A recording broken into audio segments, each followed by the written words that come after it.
Today, we're going to talk about how to effectively handle collecting certifications and document uploads from volunteers. So, whether it's a driver's license, auto insurance, like a training certificate from a third party, we're going to talk about best practices. And today, just to introduce ourselves, we have Mark, who is the president and co-founder of Volunteer Matters, who, by the way, has 2 decades of experience working with nonprofits. I always think that's pretty cool. And I am Sophia, a success coach with Volunteer Matters. So let's get started. 2 decades makes me sound old. Just a Let's little pretend bit. it's just a few years, but they were really intense years. All right. So yeah, we're talking about documents. And so we would be remiss if we didn't talk about how a lot of organizations currently track their documents, which is on paper and in file cabinets, which is not, if you feel like that you are so far behind in your process because you process paper. I literally just got off a phone call with somebody, a prospect this morning, who was saying, yep, that's what we do. And that isn't an odd occurrence. Like a lot of the times we'll get people that sometimes are even using systems, and those systems don't provide an effective means to be able to accept those things electronically. And so that's why they're still doing things on paper. But I will state for the record, and I will die on this hill, that there is no reason in today's day and age that we should be accepting paper and storing physical paper unless it is required by law. And if it is not, then there are plenty of ways we can accept this electronically. Of course, what we're going to talk about is like what to consider when you start doing that, because there are things to consider. All right. So you kick us off, Sophia. What's the first thing we should talk about, you think? I think it's very important to go over the process of collecting these documents. So generally, it's like a 3-step process. One is the volunteer has to first learn that they must give you something. So they have to understand that they have to give you a document. And then step 2 is they actually give you the document. And then step 3 is someone has to review it and approve it, and then maybe report on like certain things about the document. So that's how I see the overall process. And then, so let's talk about the first one. Well, yeah, like how do you convey to the volunteer that they have to submit something to you? There are different ways to do that. Yeah, so one is it's kind of like providing notice, like this is what we need from you and this is why, and that they're sort of opting in to saying, yes, I will provide that to you. So there's somewhat of an agreement between the two parties of saying that, but yep, this is something we need from you and you're agreeing to provide it to us. So from that perspective, as part of the notice, there may be like a sub-step in there, which is like, well, I haven't given it to you yet, but I promise I will. I've acknowledged that I need to, and I promise that I will. So just some general notes on this is that people are sometimes hesitant to give people things, especially if it's like a driver's license or something that can identify them, or there's just some barrier of being able to amass that for you and get it to you, right? In our system, we try to make that as easy as possible, but sometimes there still is some work that has to go into it. So sometimes some of the things that we see that people miss are when they're actually providing them that notice, they aren't explaining specifically what it is that they need, why they need it, why it's important, why it makes a difference, how you're going to make it easy on them. And sometimes people will do things like they'll just put hey, upload this here, and they'll put like the name of something there. Like there was a somebody in healthcare, a customer who, when we started going through, or maybe it was a senior living facility or something, and they just put the name of the thing they needed, and it was something like it was some bizarre term that they maybe used in HR, but I was like, I don't know what that is. But they were like, upload your certificate of health status document. And then I'm like, well, what is that? And they're like, oh, well, it's this. And they explain it to me. And I'm like, I would have not known what to upload.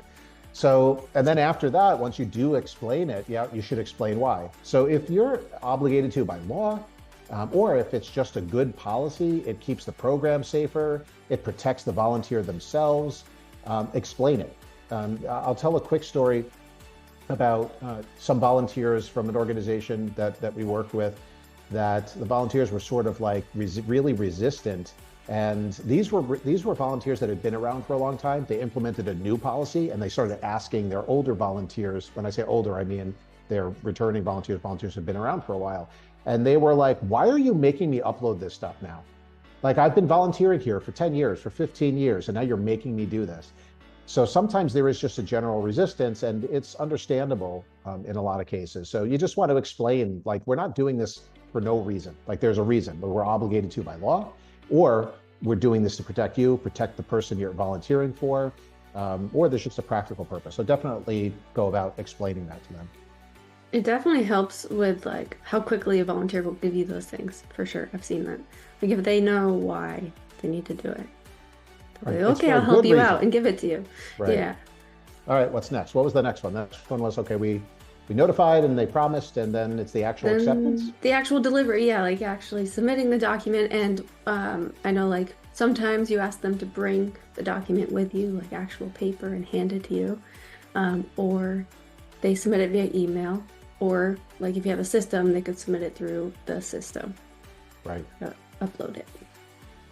So submitting things via email has its own set of issues from a legal, security, and privacy perspective. And this really depends on what is in the document. But if you encourage somebody to email something to you, it is almost as secure as saying to somebody, hey, leave it in my mailbox or sit it on my front stoop, and then I'll grab it.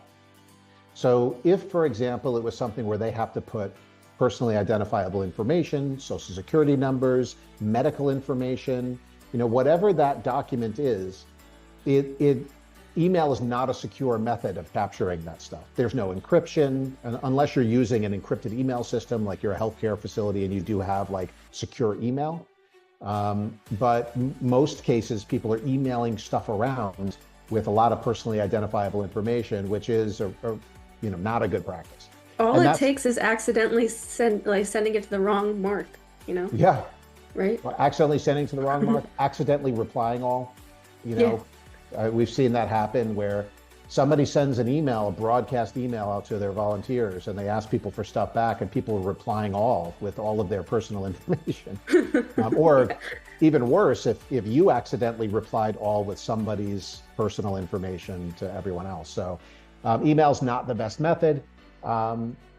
If it's your only method, you have to be so super careful with that. We don't recommend it. So you could use services like a Dropbox, where you can send somebody a link where they can upload it securely using an encrypted URL. And when it's an encrypted URL, that basically means when they're moving that file, they're uploading that file from their computer to whatever storage device it is, it's all encrypted two-way. So people can't listen in on it, they can't scrape the data or steal it. In our system, we'll provide those links, like they log into the portal, it pops up and says, hey, we need this from you. They click upload, they pull it off their local device, or in some cases, they might take a picture of it with their phone, like in our app. And then that's all being uploaded securely. So it's all encrypted between the client and our servers. So you definitely want to, if you're not using a product like ours, you should be looking into a product like a Dropbox, something where you can send them a link for them to securely upload that there. What's next? Ready for the last? Okay, number 3 is that someone has to actually look at the document and make sure it's valid. Yeah, so we can't assume that whatever they uploaded was cool, right? That's not always. First of all, even the best intentioned volunteer, if you ask them to upload something like, let's say, a driver's license, and they go, well, I have a permit, I'll upload that, or I have a driver's license, but it's expired, but I can't find my current one, or they just accidentally upload the wrong file. Sometimes they'll do that and it's on their machine. They grab the file name and it's not the right one. So you definitely want to know that it was the correct thing that they uploaded. And then just validating that it is current, that it hasn't expired, that it is the version that you asked for. So yeah, there should always be some sort of review process. Which actually brings up another good point, is that even if you're using something like a Dropbox, you do want to be able to figure out a system where okay, it was uploaded, now what? Well, like, what are the ones I need to go review?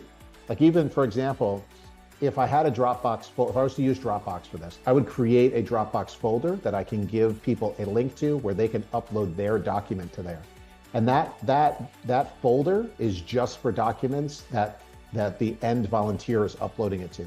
But then after I've reviewed it, if I want to move it into another folder where I said, okay, now this is letting me know that this has been reviewed and approved. And then I might go into another system and mark it off. Yes, I got it. It's reviewed and approved. And here's the link to it in the other secure folder. Right. So our system, again, does all of that, built in. So they upload it. We automatically set it to needs review. If somebody reviews it, they mark it as approved. We put an audit trail in there of who reviewed it and approved it. And so we can see it going through those different statuses so that it's easier to say what's been submitted, what's already been approved, what was not approved and rejected and sent back to the volunteer. So you have to be able to track those statuses as well. Let's talk about storage. So I guess we did talk about it a little bit, but security and privacy of these documents is super important. Well, yeah, and even I keep saying Dropbox because that's a secure thing, right? But if you're not using a Dropbox, let's say that you have people walking in and handing you files and you still want to store them digitally, you have to make sure, even if it were a folder on a server at your office, you have to make sure that only the proper people have access to that material.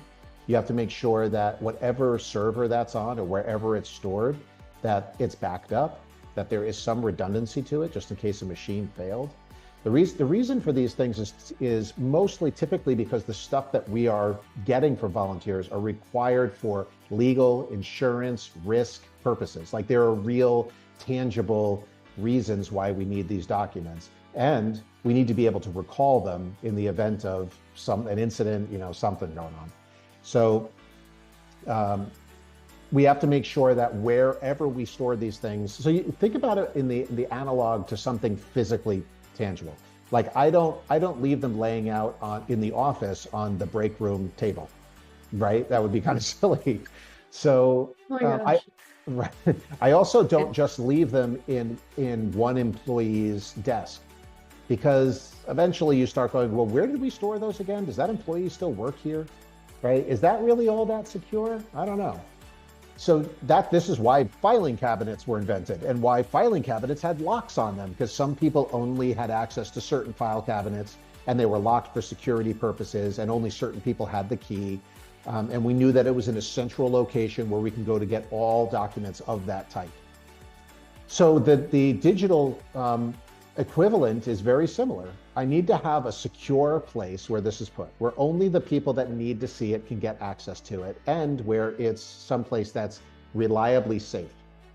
So in the case of a file cabinet, it's in a climate-controlled area that has a fire suppression system, right? So that in the digital sense, it means, okay, it's stored in the cloud, right? We have digital backups. We're using a service that backs this up for us. This is one of the reasons why outsourcing is a good idea, because they take care of all these things. So again, to use Dropbox, because I don't want to always be using our product as an example, because we're not the only thing in the world that can do this, although we do it better than anybody else, of course. But if you use something like Dropbox, they have server farms, they have multiple facilities. Within those facilities, they have security protocols about who's allowed to have access to what servers. They have protocols as far as logins and passwords and who's allowed to have access to those remotely and who's not allowed to have access to them. They have fire suppression systems. They have firewalls protecting people from hacks and people from getting out from the inside. So these services, when you use them like secure document storage, they have all of these things built into them. And so obviously I come back to our product again, so do we. So we're hosted in the Amazon cloud. We use there what's called S3 buckets for data file storage. There's redundancies. It's got multiple servers in different regions of the world. And then, of course, we have security controls in place where you can say who should have access to manage these credentials and who should not. So those are all the things to consider as far as the security and privacy of those documents. What else? When you have a place to store these documents, you can keep them for as long as you need them, which is typically forever, right? Just in case something comes up, you need to be able to reference that you have these things or had these things. Yeah. Legally. I think that's another one of those things about the cool thing about digital storage is that you don't have to worry about filling up a room full of paper files. Like that was a legitimate thing. Like I had my lawyer Mhm. from a decade ago who had my will at the time called me and he said to me, "Hey, I'm retiring and I need to get rid of all this paper. I've got like rooms filled with filing cabinets and I'm just calling to see, making sure you had updated your will because I had long since moved from that area." So he was reaching out to make sure I had a new will and that I didn't need this one. And it was just because he was running out of space and he wouldn't be able to keep these things at home after he retired. So the same thing with this is that if you were an organization with 10,000 volunteers that came in and out of your organization, or 1,000 a year for 20 years, keeping track of stacks of paper for all that time would be impractical. Whereas digitally, you can keep them forever. And so something like a liability waiver or a child abuse prevention policy statement, or something that has real legal standing. Sometimes there can be incidents or things that happen that people don't bring action against for years or decades, or sometimes multiple decades.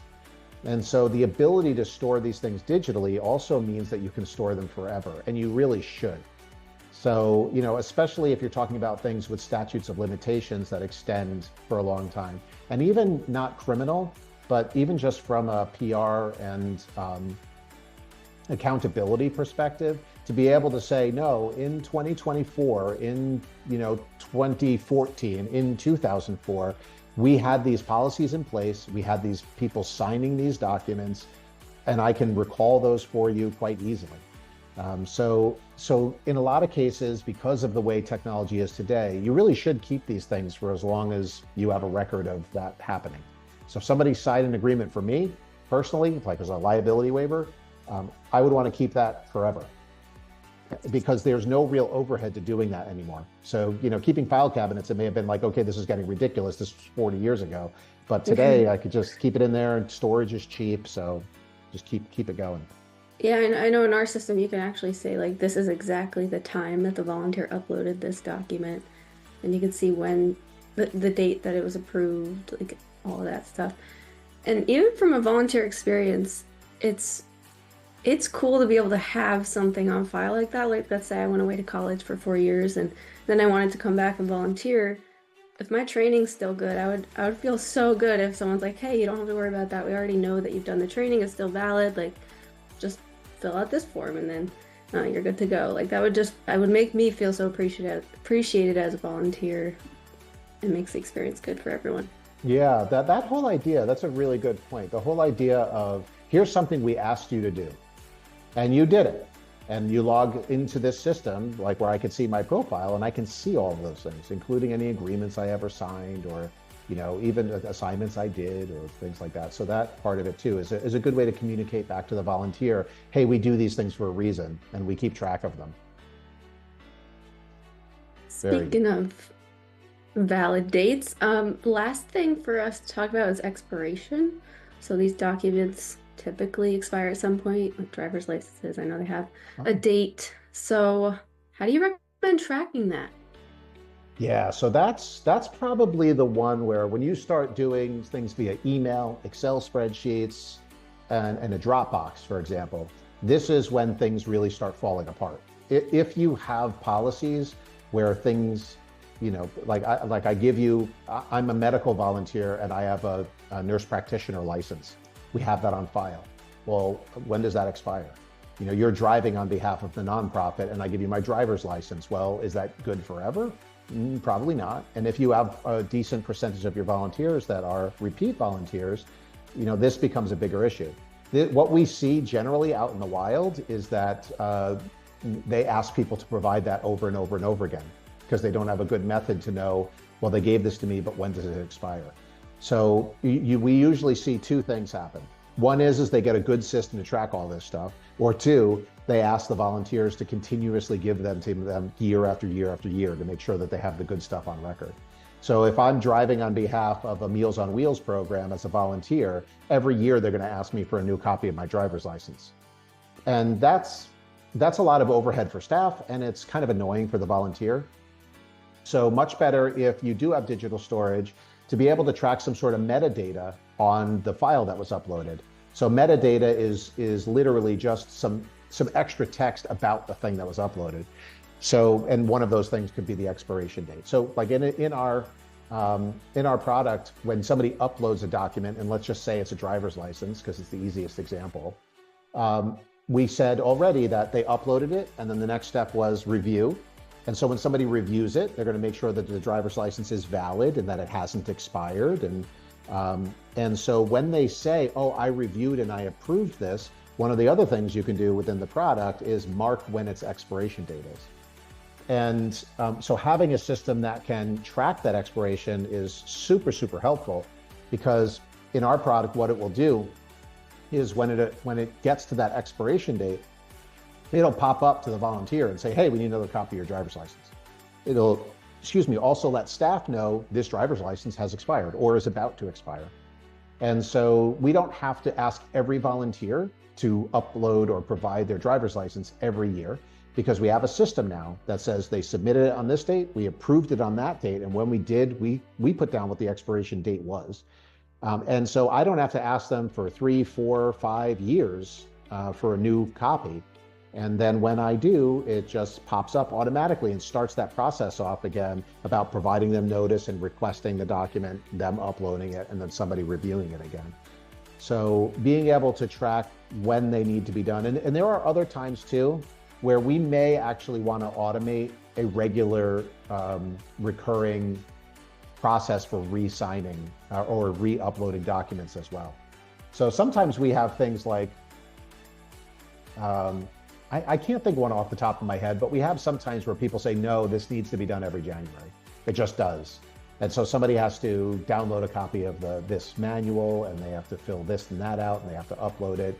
And for whatever legal or compliance reasons, everybody has to do this at least once a year, regardless of whether they did it before. That's another key reason to have a system, because it will track that for everybody. Just like if you were to have manually set, it expires on this date.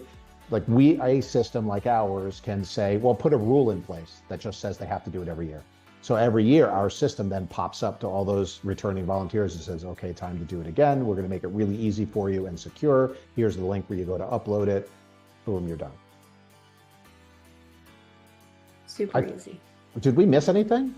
I think we're 22 minutes into this podcast episode, and I think we may have hit on everything. Yeah, that's it. We did. Wow. It's impressive. Yay. Shortest podcast ever. Well, we hope it was informative, and we'll see you on the next episode. Yeah. Take care, everybody. Happy volunteering.